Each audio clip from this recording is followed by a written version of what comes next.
विधानसभा चुनाव 2023 में भारतीय जनता पार्टी और कांग्रेस दोनों ने अपने सभी विधानसभा क्षेत्रों में प्रत्याशी घोषित कर दिए हैं। बात करें कोटा दक्षिण की तो संदीप जी शर्मा जो कि भारतीय जनता पार्टी की तरफ से उम्मीदवार है, इन्होंने अपना नामांकन आज घोषित कर दिया। सर बहुत बहुत बधाई हो, नामांकन आपने डाल दिया। बहुत बहुत धन्यवाद विष्णु जी। जो कांग्रेस का टिकट है वो भी कल रात्रि को घोषित हो चुका है। आपके सामने वही प्रत्याशी जो पिछली बार रही थी, पिछली बार जो टक्कर थी काफ़ी कड़ाके की थी। क्या लगता है इस बार टक्कर वैसी रहेगी या कुछ और रिजल्ट रहेगा?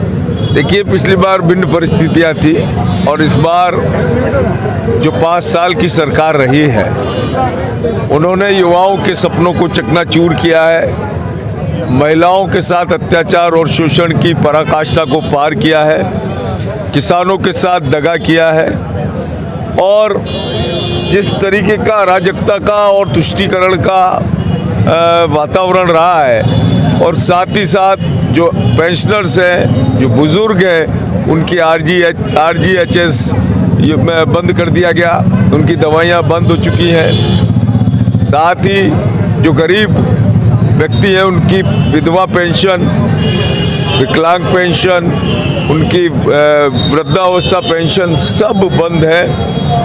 पोर्टल 5 साल से खुला नहीं, राशन पर्याप्त रूप में उपलब्ध किया नहीं और जिस तरीके से हम देखते हैं कि राशन के नाम पर ठेका करके नकली राशन किट के सामान, नकली सामान राशन किट में भरकर भेजे, इन सारी चीज़ों को देखते हुए जो जनता का व्यापक रूप से एक रोष है, एक पीड़ा है, एक दुख है कि सरकार ने, गहलोत सरकार ने इतना बड़ा धोखा 5 साल तक दिया है। सारा तबका, सारा वर्ग पूरी तरीके से निराश हो चुका है और इस बार भारतीय जनता पार्टी बहुत बड़े अंतराल के साथ राजस्थान की सरकार में वापसी होगी और राजस्थान की सरकार भारतीय जनता पार्टी की सरकार बनेगी। और मैं समझता हूं कि मुश्किल से 20, 25, 30 विधायक कांग्रेस की जीत जाए तो बहुत बड़ी बात होगी। ओके। जब आप पहली बार उपचुनाव में प्रत्याशी बने थे तो आपने कोटा के एयरपोर्ट का एक बड़ा मुद्दा बताया था कि इसको सोल्व करेंगे। कोटा शिक्षा की काशी है, लाखों बच्चे हर साल आते हैं और बड़ी परेशानी का सामना करना पड़ता है क्योंकि अलग अलग क्षेत्रों से आते हैं। देखिए, किस प्रकार से मतलब एयरपोर्ट वाले मामले में सारी कार्रवाई जिसमें एयरपोर्ट अथॉरिटी के द्वारा पूरी तरीके से तैयारी हो चुकी है, परंतु मात्र 106 करोड़ रुपया राजस्थान की सरकार को जमा कराकर जो हाई टेंशन लाइन है उसको हटाना था और वन विभाग का पैसा UIT को जमा कराना था। वो पैसा 106 करोड़ रुपया राजस्थान की सरकार ने जमा नहीं कराया।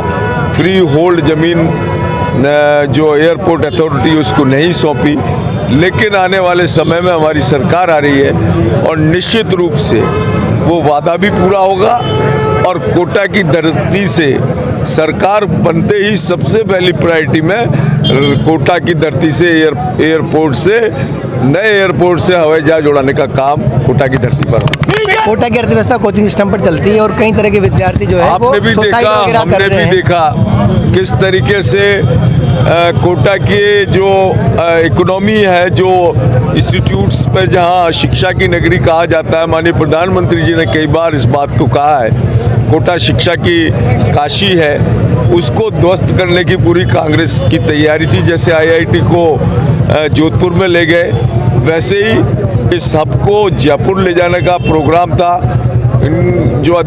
जो इंस्टीट्यूट्स हैं उनके ऊपर आरोप लगाए गए कि अपराधों को बढ़ावा दे रहे हैं और कोटा की इकोनॉमी पूरी तरीके से लोग बाग बेरोजगार करके आत्महत्याएं या लोग बाग करते, लेकिन हमने पुरजोर इस बात का विरोध किया और निश्चित रूप से कोटा की धरती से जो एजुकेशन के नाम पर कोटा की धरती को जाना चाहता है, जो IITians और डॉक्टर्स कोटा की धरती से निकलते हैं, उसको कभी भी छेड़छाड़ नहीं की जाएगी, इसको बर्दाश्त हम लोग नहीं करेंगे। कोटा दक्षिण की जनता का मूड क्या लगता है इस बार? कोटा दक्षिण की जनता का तो आप हमारे साथ जनसंपर्क में चलो तो स्वतः आपको भान होगा कि लोग भरे पड़े हुए हैं और 5 साल तक जैसा मैं उसको पुनः आपको जो बात आपको बताई है और निश्चित रूप से लोगों में बहुत रोष है, पीड़ा है, लोगों के दुख हैं और वो 25 तारीख को गुबार बहुत बड़े रूप में निकलेगा। तो ये है हमारे साथ कोटा दक्षिण से भारतीय जनता पार्टी की तरफ से प्रत्याशी संजीव शर्मा, जो बता रहे हैं कि कोटा के लिए उनका अलग ही प्लान है और इस बार जो जनता है वो अलग ही मूड को दिखा रही है। कैमरामैन गोलूगर के साथ में विष्णु राठौर, राजस्थान जानकारी।